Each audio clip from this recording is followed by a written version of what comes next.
Bagaimana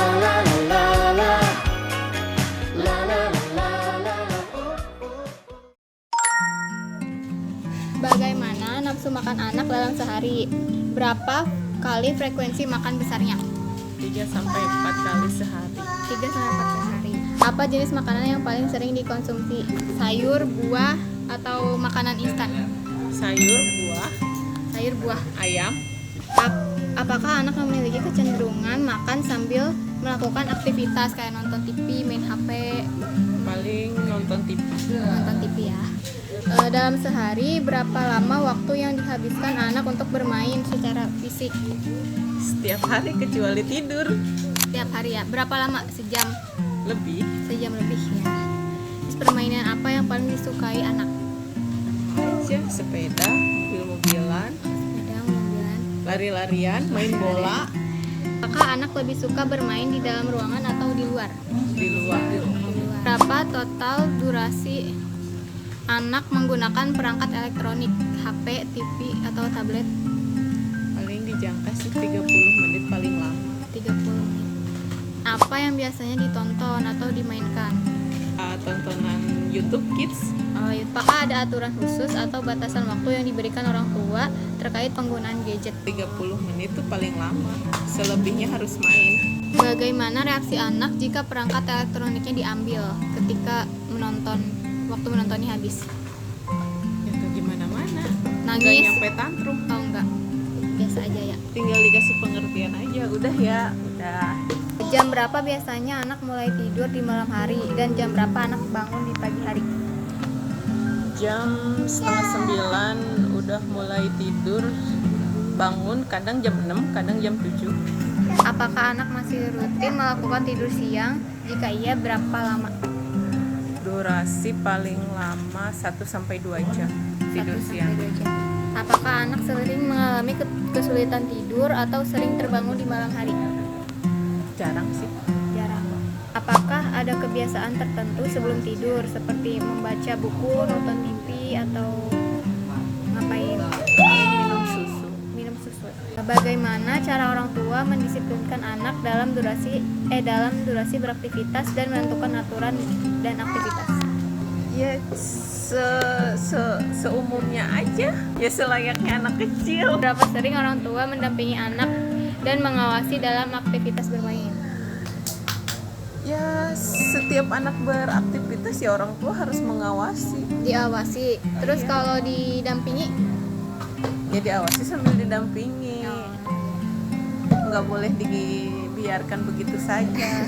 Berapa sering komunikasi yang terjalin antara orang tua dan anak? Ya sering Sering banget. mungkin. Bagaimana tindakan orang tua saat anak menunjukkan sikap tantrum atau tidak dapat diatur? Ya biarin aja, suruh dia tantrum, nanti juga dia berhenti sendiri. Kalau sudah berhenti baru ditanya. Oh gitu. Jadi dia meluapkan emosinya. Bagaimana nafsu makan anak dalam sehari-hari, berapa kali frekuensi makan besarnya? Hari 3 kali dengan porsi makan ya bisa dihitung bisa sampai 5-10 suap lah. Apa jenis makanan yang paling sering dikonsumsi anak? Kalau makannya sayur, serat atau mau itu bayam, brokoli, pasti akan saya kasih proteinnya. Karena yang paling bagus untuk tumbuh kembang anak itu kan dari protein. Nah, biasanya saya kasih telurnya. Kalau nggak telur biasanya kayak yang daging merah atau ikan. Biasanya sama saya selalu dikasih, kalau ada sayur pasti selalu ada proteinnya. Nah, itu dari tempe ataupun dari telur. Apakah anak memiliki kecenderungan makan sambil melakukan aktivitas lain? Awalnya anak saya itu Isyana itu setiap kali makan itu harus sambil nonton, entah itu nonton TV ataupun nonton dari handphone. Nah, mulai sekarang udah mulai lama juga ya. Saya sama suami sepakat kerjasama untuk nggak ngasih gadget ataupun tontonan lagi ke anak. Anak jadi fokus makan, nggak bikin anak suka rewel setelah stop dari tontonan itu. Dalam sehari, berapa lama waktu yang dihabiskan anak untuk bermain secara fisik? Kalau aktivitas fisik jadwal Isyana itu bangun tidur itu kan jam 8, langsung mandi, sarapan, pokoknya selesai semua itu jam 9. Itu biasanya dari neneknya datang ke sini buat jemput Isyana. Nah nanti biasanya diajak main ke rumah neneknya. Nggak tahu dia di sana mainnya apa, yang penting misalnya dia udah bermain dan berinteraksi dengan orang-orang sekitar lah. Nanti jam 12 kayak sekarang nih pulang tidur. Nah habis tidur nanti jam 2 bangun, makan atau nggak ngemil, terus main di dalam rumah aja. Apakah anak lebih suka bermain di dalam ruangan atau di luar ruangan? Tergantung.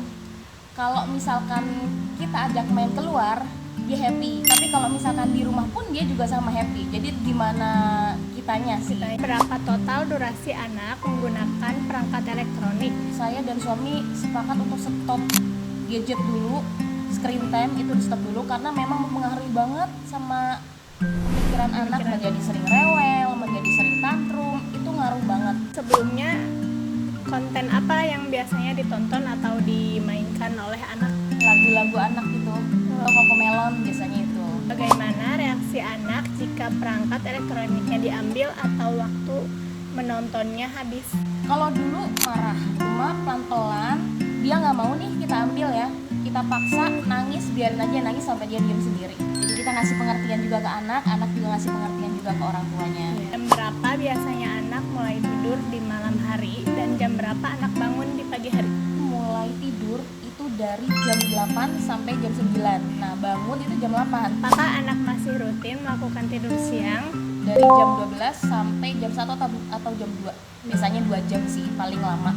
Apakah anak sering mengalami kesulitan tidur atau sering terbangun di malam hari? Sering, karena anak saya itu tipe anak yang penakut. Dia kalau ngedengar suara sedikit, dia bakal sensitif dan jadi susah lagi untuk tidur. Tapi lama-lama kita biarin aja, yang penting nggak kita setelin TV atau apapun itu, dia nanti lama-lama tidur sendiri sih. Apakah ada kebiasaan tertentu sebelum tidur? Cuma yang paling penting, karena anak saya itu masih empeng ya, jadi yang penting empeng sih, nanti dia lama-lama tidur sendiri. Seberapa sering orang tua mendampingi dan mengawasi dalam aktivitas bermain anak? Sering ya hampir 24/7 lah.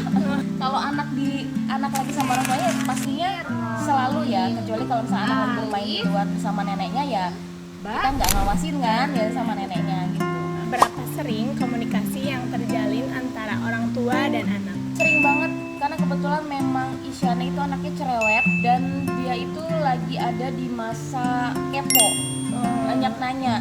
Bagaimana tindakan orang tua saat anak menunjukkan sikap tantrum atau tidak dapat diatur? Kalau di dalam rumah itu selalu diemin, nanti dia bakalan capek sendiri, berhenti. Nah ketika anak sudah mulai reda, kasih pengertian lah pelan-pelan ke anak. Kalau misalkan di luar, biasanya kita alihkan dengan membawa anak keluar atau dari kerumunan lah, supaya orang itu nggak keganggu sama tangisan anak. Atau kita alihkan ke hal yang lain, coba yuk kita lihat ini yuk, kita lihat itu yuk, gitu sampai dia yuk mau gitu. Biasanya seperti itu sih.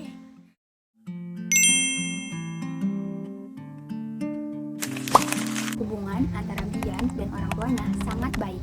Dapat dilihat dari kontribusi orang tuanya dalam aktivitas seperti memberikan perhatian dan menetapkan ketentuan. Ketentuan orang tua terhadap Bian memberikan waktu paling lama 30 menit untuk screen time.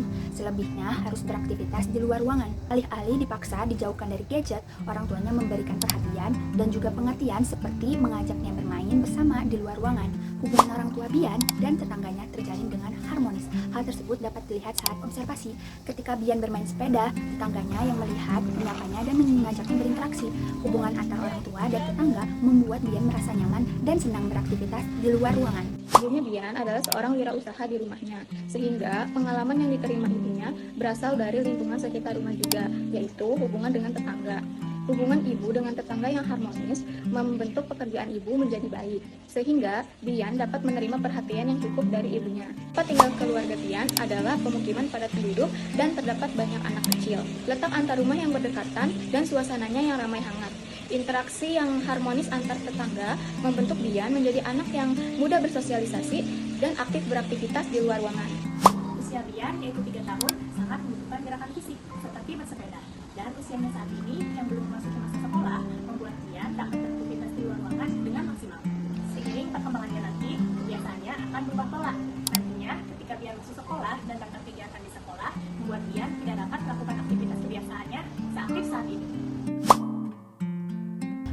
Isyana memberikan perhatian dan ketentuan dalam beraktivitas, seperti diberhentikan dalam penggunaan gadget dan beralih ke aktivitas fisik di dalam ruangan maupun di luar. Hanya saja keseharian Isyana dilakukan di rumah nenek. Orang tuanya sibuk bekerja dan mereka tidak ikut serta mengawasi karena telah bersama nenek. Dengan kesibukan dan quality time yang tidak terjalin sepenuhnya, membuat hubungan mereka kurang begitu terjalin. Dan karakter Isyana kemungkinan akan dipengaruhi lebih oleh kegiatannya di rumah nenek.